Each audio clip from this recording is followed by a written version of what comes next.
This is your monthly roundup of what's been happening in the watch world, and we're 1 month in and we've had a barrage. Is that negative? We've had a whole...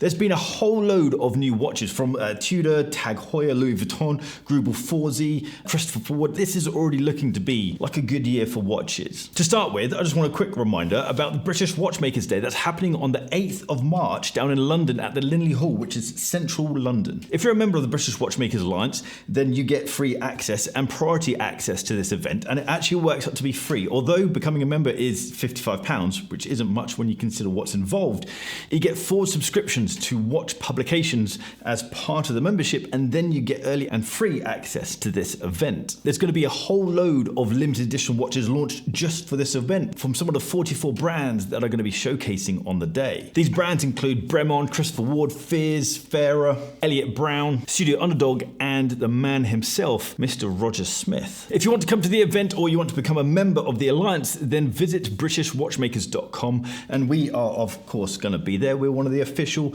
media partners for the day, so come along and have a coffee and we can talk watches. In other watch news, the LVMH Watch Week has happened and they've launched a whole load of watches, and the ones that have stood out for me are from Tag Heuer, Louis Vuitton and Zenith. This will lead into the new watches that have been launched, and we'll start off with Louis Vuitton. They're a brand that I haven't spoken about before. They've launched something that I think is absolutely gorgeous. This is the Tambour Convergence, and it has a slightly different from what you would expect complication. When you look at this watch, you'd assume it has a jump hour complication, but they call it a drag hour complication. Essentially, the two discs, the hour disc and the minute disc, they are just continuously rotating as they typically would if they were hands. But as they're discs, it has this nice, I don't want to sound too pretentious, but it has this nice poetic idea around it that they're just continuously moving, albeit very slowly. What I love about this watch, you just have this big flat plane of gold, which I think is going to look absolutely amazing when it starts to get scratched up and worn in. There's something really nice about old gold where it just has stories behind it. The case is 18 karat pink gold. It's 37mm wide. It's only 8mm thick, so it's nice and thin. It's powered by Louis Vuitton's in-house movement, and it's an automatic movement with 45 hours of power reserve, but it's quite pricey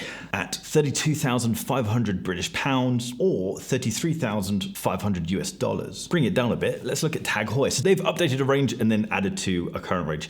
They've relaunched the Formula 1 Chronograph in 5 colorways. This is to obviously celebrate their new or renewed partnership with Formula 1, but I feel like it's quite a big departure design-wise from the original Formula 1. That being said, it still has the little touches of Tag Heuer-ness. My biggest challenge around this is they are big watches. These are 44mm wide watches. They're not going to be too heavy because they're made out of grade 2 titanium, but they're very wide and they're quite thick at 14mm thick as well. The price varies quite a bit depending on what you want to go for. If you just go for plain titanium, then they start at £4,100. If you want the DLC coated, then that's £4,300. If you want to go for the Red Bull Racing collaboration, then that's £4,750. Tag have also updated their glass box Carrera chronograph range with a dial change. We now have this burst dial, which is £6,050, but you can also get it with a tourbillon at £30,400. These watches are bloody expensive, aren't they? Talking about expensive, Vacheron Constantin had an interesting month with the 222, stunning watch, love it.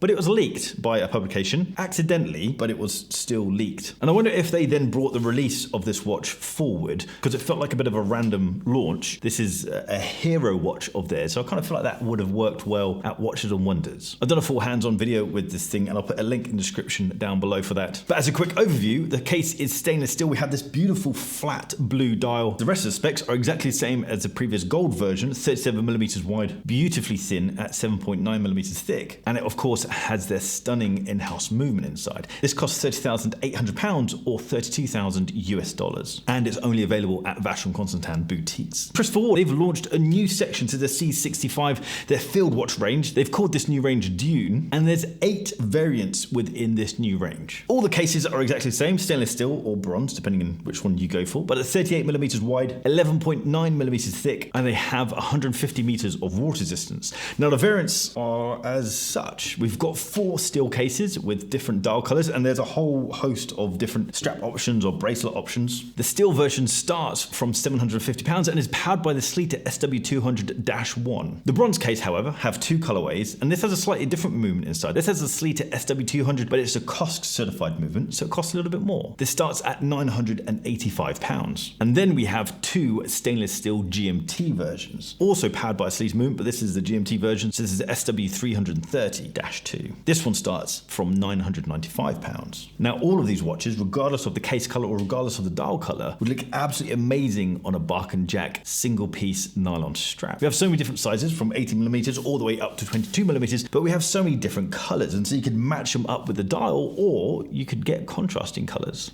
So jump on to barkandjack.com and check out the straps that we have over there. When it comes to Christopher Ward, it's hard to beat their value for money. They really are kicking ass in that section of the watch world. However, personally, I'd prefer to see them launch the COSC version of those movements across the whole line of these watches, because the difference in accuracy really is drastic. And I guess it's important to state that this is the guaranteed accuracy. The likelihood is they'll perform better. But the guaranteed accuracy of a standard SW200 is -20 to +20 seconds a day, whereas the COSC version is -4 seconds to +6 seconds a day, so drastically more accurate. But then I guess the argument is, if you're looking for value for money, then you could argue that you'd prefer to save 15 to 20% of the watch value for a less accurate movement. Great watch regardless. Right, price-wise, we're going to go absolutely crazy, but this watch is gorgeous. I got hands-on with the Handmade One from Greubel Forsey when they launched it, I think maybe 5 years ago. But the Handmade One is possibly the most gorgeous watch I've ever got hands-on with. This thing is remarkably beautiful, remarkably well designed. There's an interesting contrast around the design of this watch, where you've got this dial which has these huge plain plates on the dial, but then it's kind of teasing the movement underneath, and then it has these showcasing elements where you've got this enamel sub-seconds dial just kind of being propped up, and then you've got the tourbillon just being propped up. And so there's this nice contrast between this very plain, very flat element of the dial, and then these epically, incredibly high finished elements of the dial, functions of the dial being showcased. They've done this, but even further with the Handmade 2. Even more of the movement is being showcased. There's even more of the movement being showcased on the front of the dial than on the back of the watch. And it's different from skeletonizing. It's not like the movement's been skeletonized or the dial's been skeletonized to just show the movement behind. They've taken elements of the movement and said, look at this. This is here. We're going to show you this, and they're going to hide everything else. It's very clever how they've done that. The interesting part about this watch is this is genuinely handmade. There's literally a handful. I think there's 5 elements of this watch that aren't handmade. The sapphire crystal, the spring bars, the main springs, some of the jewels,